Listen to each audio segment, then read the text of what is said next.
Hi, I'm Matt Harman and I'm Technical Director of Alpine F1 team.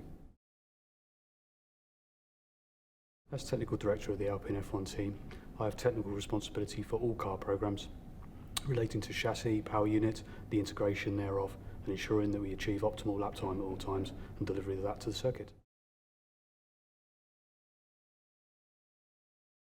The interpretation of the regulations has been a big part of our work, clearly, and we've worked quite tirelessly on ensuring that we have a base of our car which allows us to extract the maximum lap time from those regulations. We've worked extensively on volumetric optimization and new technology in our race car to ensure that we can give our aerodynamic departments, our vehicle performance departments, our power unit departments the opportunity to achieve those lap times, but not local optimums, but broad overall lap times for the race car. The main areas that we focused on are quite broad.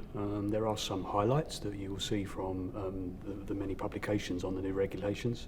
We have the 18-inch tyres, which we've tested extensively with Pirelli to make sure that we understand those and how we integrate their performance into our race car. We have a very different aerodynamic concept. We have a ground effect car for these set of regulations, so we've been very focused on ensuring that we achieve maximum volumetric capacity for the aerodynamicists to achieve the performance that we need in certain areas of the car.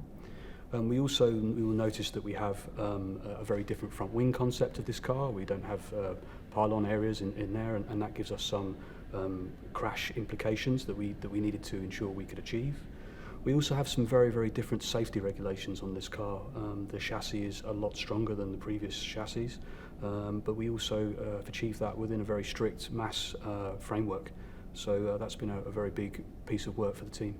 Actually, at the very beginning of these regulations, we actually started with the power unit, mainly because it does set some of the key areas of the car aerodynamically. We did a full review of this area of the car, and we decided to change the architecture of that power unit extensively in all areas, including the internal combustion engine, the ERS system, the turbo and its positioning in the car. And that has given us some real gains in terms of our ability to express ourselves aerodynamically and achieve that ultimate lap time of the car. In terms of validation of all of our equipment for the A522, we've done quite extensive work both on the power unit, on the wider powertrain, in terms of the transmission, the hydraulics, but also the wider car. We've tested the whole car on our dyno. It's important that we run mileages that are well in excess of what we will see at the circuit to make sure that we have those safety factors and we can cover the full envelope. Let's not forget that this car will operate in a very different manner at the circuits to the previous ones, and therefore we must ensure we've covered off that envelope. The regulations are slightly more restrictive than what we've had in the past, but I think it's fair to say that we're a very creative bunch, and we can already see that there are lots of areas to express ourselves within these regulations and use different areas of the car for different purposes than maybe we have done before. There are some areas of the car that are very, very different in terms of, for example, their aerodynamic content, but then we're finding other ways of dealing with those problems in other areas, and I think that's going to express, we're going to see a very, very different set of cars. Even though, broadly speaking, they are similar, in the detail, they are very, very different.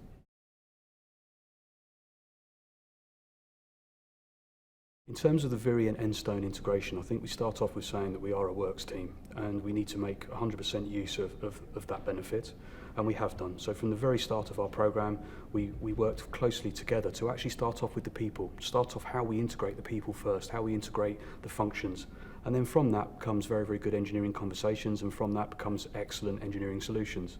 So it's been primarily focused on the organisations and making sure that although we are separate in terms of geography, in terms of our engineering discussions we are together, and we are together on every decision, and I think that's an important part of being a works team in modern Formula One.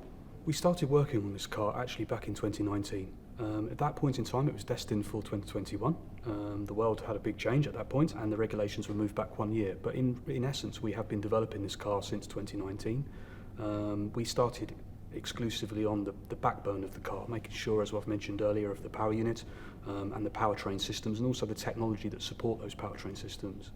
And then in 2021, by regulation, we were allowed to start our aerodynamic concepts in earnest. We were allowed to operate our wind tunnel and start developing traditionally within the wind tunnel, and that's where we really did start to ramp up the program and finding the essential lap time we need to compete for this year. Within the 2022 regulations, we now have our cost cap. It's something that we have to work within and something that we are embracing fully. And we are working quite carefully through that, and we have been for the last 2 years now, to make sure that we have the people, the processes and the capabilities within our organisation to become a front-running Formula One team. That does start with the people first. It's making sure that we're operating efficiently together, making sure that we are taking good engineering decisions and getting things more often than not right first time. Because it is important that, in essence, our efficiency is incredibly high, because out of that will come great performance. The planning and communication between teams has been massively key, not only because of the A522 regulations, but because of the way we've had to operate over the last 2 years with the COVID environment. The Alpine F1 team has dealt with that incredibly well.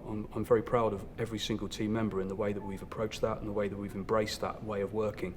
And actually there are some real benefits in working that way. It's very, very good to be in a room together and to be talking about concepts, but it's also highly efficient when concepts are decided to have that time to be able to deliver those solutions in a way that allows you to focus and produce that quality of work that we need to be a front-running team.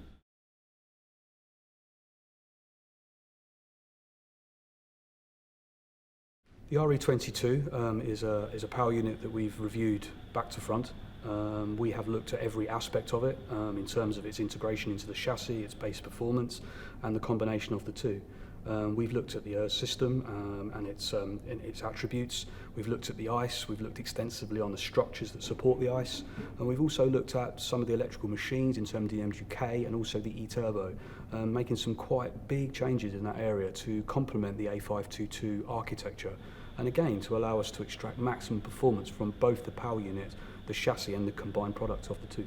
In terms of the RE22 and the design for its entire life, it's been an interesting program because essentially with the power unit and also the integrated powertrain that supports it, we've had to look at what the performance of that power unit and how that will work for the car over the next X number of years. And that's given us some engineering challenges because we don't fundamentally know everything about how we're going to operate it. So we've had to make some simulations and we've taken some conclusions from that to enable us not only to design the power unit, but also design the transmission that is linked to it and how that transmission will need to change based on the aerodynamic developments that will continue moving through, even though the power unit may be homologated and frozen at the 2022 stage.